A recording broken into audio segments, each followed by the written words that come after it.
அன்பார்ந்த எனது அருமை யூடியூப் நேயர்களுக்கு வணக்கம். அதாவது வாழ்க்கையில் எப்பயுமே போராட்ட களத்திலே இருக்கின்ற சில ஜாதகங்களுடைய அமைப்பு எப்படி இருக்கும்? போராட்டத்திலே இருக்கும். அந்த போராட்டத்திலே இருக்கிற ஜாதகம் எப்படி இருக்கும்? அந்த போராட்டத்திலிருந்து வெற்றி பெற வைக்கக்கூடிய ஒரு சூட்சமும் ஜாதகத்திலே இருக்கும். வெற்றி பெற வைக்கக்கூடிய ஒரு சூட்சமும் ஜாதகத்திலே இருக்கும். அதை எப்படி கண்டுபிடிச்சு நமக்கு இன்ன ஆதிபத்தியம் இருக்கிறது, நாம் எப்படி இருந்தாலும் வெற்றி பெற்று வருவோம் என்று சொல்லக்கூடிய தன்னம்பிக்கையை கொடுக்கிறது உங்களுடைய ஜாதகம் தான். உங்களுடைய ஜாதகம் தான். அதுல எந்த மாற்று கருத்துமே கிடையாது. அப்ப ஒரு மனிதனுடைய ஜாதகத்தில் தன்னுடைய லக்கணம் என்று சொல்லக்கூடிய லக்கண அதிபதி 6, 8, 12 மறையக்கூடாது. அவர்கள் கண்டிப்பாக போராடுவார்கள். எனக்கு தெரிஞ்சு ஒரு ஜாதகம் லக்னாதிபதி 8ல் போய் மறைந்து ஆட்சி. ஆனால் இன்று வரை என்ன சொன்னா எந்திக்கவே முடியல. இன்னைக்கு வரைக்கும் எந்திக்கவே முடியல. காரணம் என்ன சொன்னா அந்த மறைதல் மறைஞ்சிருச்சு. இத்தனைக்கும் ஆட்சி தான். ஆட்சியாக இருந்தாலும் இன்னைக்கு வரைக்கும் எந்திக்க முடியல. நம்ம என்ன சொன்னா மறைந்து போய் விட்டது அப்படிங்கிறது நம்மளை சோர்வடைய செய்யக்கூடியது. லக்னாதிபதி என்பது ஒரு சாதாரண விஷயமான ஒரு முக்கியமான ஒரு பெரிய அங்கம். லக்கணாதிபதி என்பவர் ஒரு பெரிய அற்புதமான அந்த அங்கம் மறையக்கூடாது. மறைஞ்சாச்சுன்னா அவர் என்ன சொன்ன வாழ்க்கையில் எதிர்நீச்சல் போட்டுத்தான் ஆகணும். அப்ப எதிர்நீச்சல் போட்டுத்தான் ஆகணும். அதே சமயத்துல பொதுவாக என்ன சொன்னா 2 குடையவன். இந்த 2 குடையவன் என்பது ரொம்ப ரொம்ப முக்கியமானவன். இந்த 2 குடையவன் என்ன சொன்னான்னா பொதுவாக என்ன சொன்னான்னா 6, 8, 12 தொடர்பு வரக்கூடாது. 6, 8, 12 தொடர்பு வரக்கூடாது. அந்த 6, 8, 12 தொடர்பு வந்துவிட்டது என்று சொன்னால் என்ன சொன்னா கண்டிப்பாக என்ன சொன்னா ஒரு போராட்டம். கண்டிப்பாக ஒரு போராட்டம். ஏன்னா 12 என்பது விரயம் தானே. 12 என்பது விரயம். 6 என்பது போராட்டம், கடன். 8 என்பது என்ன சொன்னா நோய் நொடி வந்தாச்சுன்னா என்ன செய்யும்? பொருளாதாரம் அந்த நோயை சரிபடுத்துவதற்கு உண்டான பொருளாதாரம் வராமல் அதற்கு கடன் வாங்குவதில் இப்படிலாம் வந்துடும். அதனால 6, 8, 12 அதாவது 2 குடையவன் என்று சொல்லக்கூடிய கிரகம்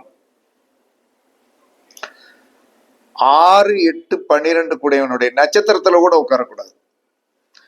6, 8, 12 குடையவன் நட்சத்திரத்துல உட்கார்ந்துடக்கூடாது. உட்கார்ந்தாச்சுன்னா என்ன சொன்னா கண்டிப்பாக ஒரு பொருளாதாரத்தில் நெருக்கடியை கொடுத்து என்ன சொன்னா கண்ணீர் விட வைப்பான். கண்ணீர் விடுறது என்பது எப்படின்னா என்ன சொன்னா உள்ளுக்குள் அழுகிறது தான். உள்ளுக்குள் அழுகக்கூடிய ஒரு நிகழ்வை தான் கொடுப்பான். இதெல்லாம் நம்ம கண் முன்னால பார்த்து கொண்டு இருக்கிற விஷயம்தான்.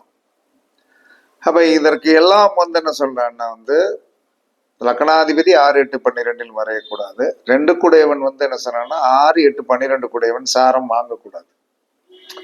6, 8, 12 குடையவன் சாரம் வாங்கக்கூடாது. அப்ப அப்படி வாங்கக்கூடாது அப்படிங்கிறது இந்த மாதிரி இருக்கிற ஜாதகங்கள் ஒரு போராட்ட காலத்தை சந்தித்து கொண்டே இருக்கும். கொஞ்ச நாள் நல்லா இருக்கும். கொஞ்ச நாள் கழிச்சு என்ன சொன்னா ஒரு டிப்ரெஷன், அதாவது ஒரு மேட்ல ஏறி நின்று படக்குன்னு என்ன சொன்னா ஒரு பள்ளத்துக்கு போகும். பள்ளத்துக்கு போய் அதுல இருந்து ஏற முடியாம மேலே ஏறி வரும். ஏறி உச்சிக்கு வந்துடும். கொஞ்ச நாள் நல்லா இருக்கும். இதெல்லாம் நம்ம அனுபவம். கொஞ்ச நாள் நல்லா இருக்கும். பிறகு என்ன சொன்னா கீழே இறக்கி விட்டுரும். இப்படித்தான் இந்த ஹார்ட்டோட இது என்ன சொன்ன இப்படி இப்படி இப்படி இப்படி இப்படி மேலே ஏறி போகும். பார்த்தீங்களா? இறங்கி ஏறித்தான் போகும். அந்த மாதிரி இருக்கும். இது ஜாதகத்தை இப்படி இருக்கான்னு பார்த்துக்கிடுங்க. இவர்கள் அதே ஜாதகத்துக்குள்ளது உங்களுக்கு சிக்கலை கொடுத்தவன் சிக்கலை என்ன சொல்றான்னா லக்னாதிபதி 6, 8, 12 மறையக்கூடாது. 2 குடையவன் என்ன சொல்றான்னா 6, 8, 12 குடையவனுடைய சேர்க்கையோ பார்வையோ வாங்கக்கூடாது. 6, 8, 12 குடையவனுடைய நட்சத்திரங்களில் இருக்கக்கூடாது. இருந்தால் இவர்கள் போராட பிறந்தவர்கள். இவர்கள் தப்பிப்பதற்கு ஏதாவது சூத்திரங்கள் ஜாதகத்துக்குள் இருக்கிறதா என்று சொன்னால், எப்பயுமே வாழ்க்கையில 3 கட்டங்கள் நமக்கு முக்கியமானது. மேசம், சிம்மம், தனுசு. இதுல ஏதாவது என்ன சொல்றான்னா ஒரு கிரகம் இருக்கும். 3ல இருந்தா என்ன சொல்றான யோகவான் தான். 3ல் இருந்தால் யோகவான் தான். 3ல இருந்தாலும் யோகவான் தான். அப்படி 3ல இல்லைன்னா இந்த மேசம், சிம்மம், தனுசை குருவாவது, சூரியனாவது, செவ்வாயாவது பார்க்கணும். சூரியனாவது, செவ்வாயாவது, குருவாவது மேசத்தையோ சிம்மத்தையோ, மேசத்தையோ சிம்மத்தையோ தனுசைய பார்க்கணும். பார்த்தால் என்ன சொல்றான்னா, எப்படி இருந்தாலும் என்ன சொல்றான், குப்பர கிடந்தவன் எந்திரிச்சு என்ன சொன்னான்னா இலக்கை ஜெயித்து விடுவான். அப்ப நம்மளுடைய ஜாதகத்தில் மேசத்தில் கிரகம் இருக்கிறதா, சிம்மத்தில் கிரகம் இருக்கிறதா, தனுசில் கிரகம் இருக்கிறதா? இருந்தால் கண்டிப்பாக வாழ்க்கையில் உங்களுடைய முடிவுரை காலத்திற்குள் நீங்கள் பட்ட கஷ்டத்திற்கு ஒரு விதி மாற்றி கொடுத்துரும். சரி, இந்த 3ல எனக்கு கிரகம் இல்லை, அப்ப செவ்வாய், குரு, சூரியன் இந்த 3 இடத்தில் ஏதாவது ஒரு கட்டத்தை பார்க்கிறதா? ஒரு கட்டத்தை பார்த்தாலுமே போதும். உங்களுக்கு என்ன சொன்ன மறுவாழ்வு கண்டிப்பாக உண்டு. உங்களால சமாளிக்க முடியும். உங்களால் அந்த கஷ்டத்தில் இருந்து என்ன சொல்றான்னா தீர்வு காண முடியும் அப்படின்னு சாஸ்திரம் சொல்லுது. அப்ப அப்படி இருக்கான்னு பாருங்க. எங்கோ ஒரு இடத்துல இருக்கும். அதே சமயத்துல உங்களுடைய 5 குடையவனோ 9 குடையவனோ, 5 குடையவனோ 9 குடையவனோ, உங்களுடைய 5 குடையவனோ 9 குடையவனோ என்ன சொல்றான்னா, மேசத்தை பார்த்தால், சிம்மத்தை பார்த்தால், தனுரை பார்த்தால் கண்டிப்பாக நீங்கள் வெற்றி பெறுவீர்கள். கண்டிப்பாக வெற்றி பெறுவீர்கள். உலகத்தில் என்ன சொன்னான்னா ஒரு ஜாதகத்தை பார்த்த உடனே லக்கணம் கெட்டு போச்சு மைனஸ். அதே சமயத்துல 2 குடையவன் என்ன சொன்னான்னா, சாரம் வாங்கினது சரியான சாரம் வாங்கவில்லை, சரியான சாரம் வாங்கவில்லை என்று சொன்னால் அவர்கள் கண்டிப்பாக என்ன சொன்னான்னா உடலாலும் பொருளாலும் கண்டிப்பாக பாதிக்கப்பட்டு இருப்பார்கள். அந்த பாதிக்கப்பட்டு இருக்க வேண்டும் என்பது சட்ட விதிதான், அதுல மாற்றலாம் முடியாது. இது ஜாதகம் பார்த்தவொன்னே தெரிஞ்சுக்கிறது. இதுல இருந்து இவர்களை மீட்டு கொண்டு வர முடியுமா அப்படிங்கிறதுக்கு மேசத்தில் ஒரு கிரகம் இருக்கணும், தனுர்ல ஒரு கிரகம் இருக்கணும், சிம்மத்தில் ஒரு கிரகம் இருக்கணும். அப்படி இல்லையா, செவ்வாய், சூரியன், குரு இந்த 3 பேரும் ஏதாவது ஒரு பார்வையால் இந்த இடத்தை பார்க்கணும். இவர்கள் ஜெயித்து விடுவார்கள். அதற்கு அடுத்து 5 குடையவனோ 9 குடையவனோ, 5 குடையவனோ 9 குடையவனோ கண்டிப்பாக என்ன சொல்லலாம்னா 5ஆம் இடத்தில் ஒரு கிரகம் உட்கார்ந்தால், 5ஆம் இடத்தில் ஒரு கிரகம் உட்கார்வது யோகம். அது எந்த கிரகம் வேணாலும் உட்காரட்டும். 5ஆம் இடம் என்பது பூர்வ புண்ணிய ஸ்தானாதிபதி. 5ஆம் இடம் என்பது என்ன சொல்லலாம்னா குலதெய்வ ஸ்தானாதிபதி. இந்த இடத்துல ஒரு கிரகம் உட்கார்ந்து இருக்கிறது என்று சொன்னாலே அவனுக்கு குலதெய்வத்தோடைய கடாட்சம் உண்டு. முதல்ல அதை தெரிஞ்சுக்கிடணும். அப்ப 5ஆம் இடத்தில் இருக்கின்ற கிரகம் எத்தனாவது, 7வது பார்வையை எங்க பார்க்கும்? 11ஆம் இடத்தை பார்க்கும். கண்டிப்பாக 5ஆம் இடத்தில் இருக்கின்ற கிரகம், அந்த கிரகம் எந்த கிரகம் அட்டமாதிபதியாகவே இருந்தாலும் பாதகாதிபதி தானே கோணம் ஏறி இருக்கான். பாதகாதிபதி கோணம் ஏறி விட்டால் என்ன செய்வான்? பெரிய வெற்றியை கொடுப்பான், எதிர்பாராத வெற்றியை கொடுப்பான். அப்ப என்ன சொல்றான்னா, 5ஆம் இடத்தில் ஒரு கிரகம் உட்கார்ந்திருந்தால் அவன் 11ஆம் இடத்தை பார்ப்பான், உங்களுடைய 11ஆம் இடத்தை பார்ப்பான். அப்ப நீங்கள் வெற்றி வீரராக வளம் வந்து விடுவீர்கள். அப்ப என்ன செய்யணும்? 5ஆம் இடத்தில் இருக்கின்ற கிரகம் ஒரு கிரகமா இருந்தாலும் போதும், 2 கிரகமா இருந்தாலும் என்ன சொல்லலாம்னா அந்த கிரகத்திற்கு உண்டான தெய்வங்கள் உங்க குலதெய்வத்தில் இருக்கும். அந்த தெய்வத்திற்கு உண்டான தெய்வங்கள் எனக்கெல்லாம் 5ல சந்திரன், எங்களோட மீனாட்சி அம்மன் இருக்குது குலதெய்வத்துல. 5ஆம் இடத்துல சனி இருக்கிறாரு. எங்களுடைய தெய்வம் என்ன சொன்னா சாமி ஆடி வரக்கூடிய தெய்வம் என்ன சொன்னா அருள் வாக்கு சொல்லக்கூடிய தெய்வம் சங்கிலி வீரப்ப சாமி. சனின்னு என்னது? சங்கிலி. சங்கிலினா இரும்பு சங்கிலி. அப்பங்கும்போது என்ன சொல்ற, அந்த 5ஆம் இடத்தில் 2 கிரகம் இருந்து 11ஆம் இடத்தை பார்க்கின்ற காரணத்தினால் குலதெய்வத்திற்கு என்னைக்கு விடாமல் போய் வந்தேன்னு சொன்னான்னா, என்னுடைய வாழ்க்கையில் வந்து கல்யாணம் முடிச்ச பிறகுதான் குலதெய்வத்தை வந்து அதிகமாக கும்பிட ஆரம்பிச்சேன். எப்படின்னா,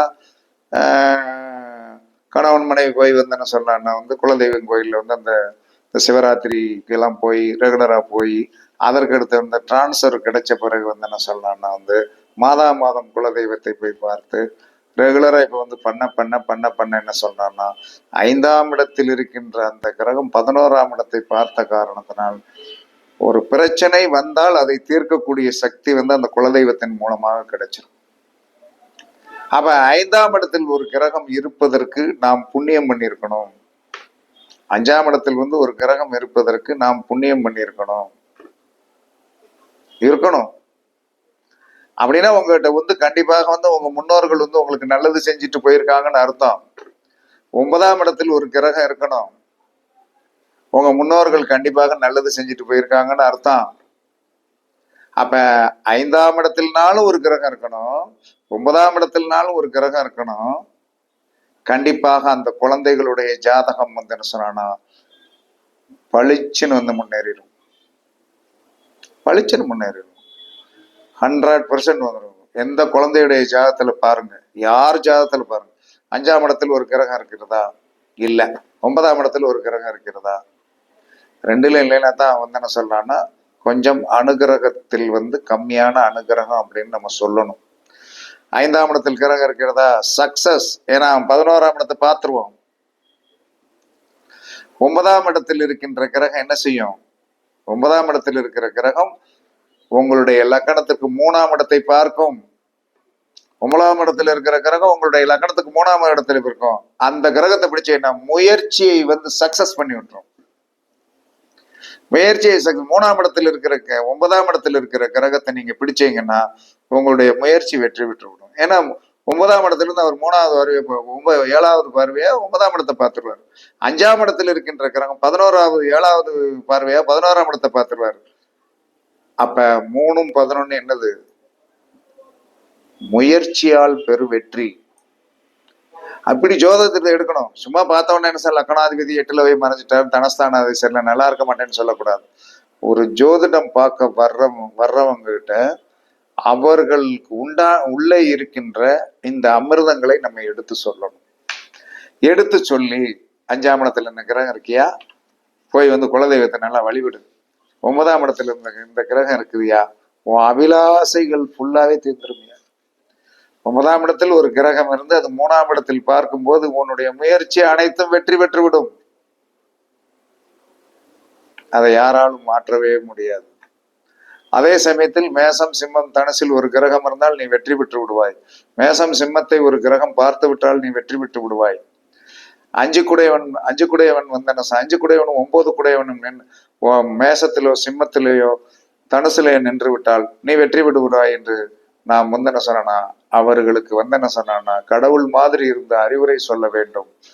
அவர்கள் கண்டிப்பாக வந்து எந்த ஒரு மனிதனும் ஜோதிடரிடம் வந்து கேட்கக்கூடிய அத்தனை விஷயங்களுமே என்ன சொல்றான்னா, அது 4 வார்த்தைகள் பிளஸ்ஸா சொல்லுவாங்களா அப்படின்னு தான் கேட்பாங்க. அப்ப மைனஸையும் சொல்லணும், பிளஸ் வந்து வெற்றி பெறுவதற்குண்டான வழி இதில் இருக்கிறது அப்படின்னு சொல்லணும். அப்படி சொல்லும் போது அது கண்டிப்பாக வெற்றியை கொடுக்கும் என்று சாஸ்திரம் சொல்லுகிறது, நான் சொல்லலை. அதனால எதிர்நீச்சல் அடித்தாலும் இலக்கை அடையும் ஜாதகங்கள் எப்படி இருக்கும்னா, மேசத்தில் தர்ம திரிகோணத்தில் ஒரு கிரகம் இருக்கும், கண்டிப்பாக அது வெற்றி பெறும். அதே சமயத்தில் வந்து என்ன சொன்னா தர்ம திரிகோணாதிபதிகள் என்று சொல்லக்கூடிய சூரியன் குரு செவ்வாய் கண்டிப்பாக வந்து என்ன சொன்னா பார்க்கும். இது 2வது பாயிண்ட். 3வது பாயிண்ட், உங்களுடைய 5 குடையவரோ 9 குடையவரோ கண்டிப்பாக வந்து என்ன சொன்னா வந்து 5ஆம் இடத்தில் உட்கார்ந்தாலும் 9ஆம் இடத்தில் உட்கார்ந்தாலும் வெற்றி. 2வது, அவங்க உட்காரலைனாலும் பரவாயில்ல, 5ஆம் இடத்தில் ஒரு கிரகம் உட்கார்ந்தாலும் 9ஆம் இடத்தில் ஒரு கிரகம் உட்கார்ந்தாலும் 5ஆம் இடத்தில் இருக்கின்ற கிரகம் 11ஆம் இடத்தை பார்த்து வெற்றி பெற வைக்கும். 9ஆம் இடத்தில் உட்கார்ந்த கிரகம் மூணாம் இடத்தை வந்து என்ன சொன்னா பார்த்து உங்களுடைய முயற்சியை வெற்றி பெற வைக்கும். பரிச்சித்து பாருங்கள். நீங்கள் எந்த ரூபத்திலாவது ஒரு ரூபத்தில் வந்து என்ன சொல்லலாம்னா இந்த செலெக்ஷன்ல ஃபிட் ஆயிருவீங்க. இப்படி உத்து உத்து பார்த்து எது நமக்கு நன்மை செய்கிறது அப்படிங்கறத நீங்க பார்த்துட்டீங்கன்னா 100% நீங்களும் வெற்றியாளர்கள் தான் என்று சாஸ்திரம் சொல்லுகிறது. பரிச்சித்து பாருங்கள்.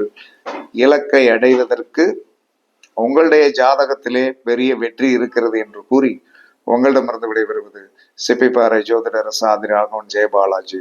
சுகமே சூழ்க, சுகமே சூழ்க. வாழ்க வளமுடன், வாழ்க வளமுடன். வணக்கம், வணக்கம், வணக்கம், வணக்கம்.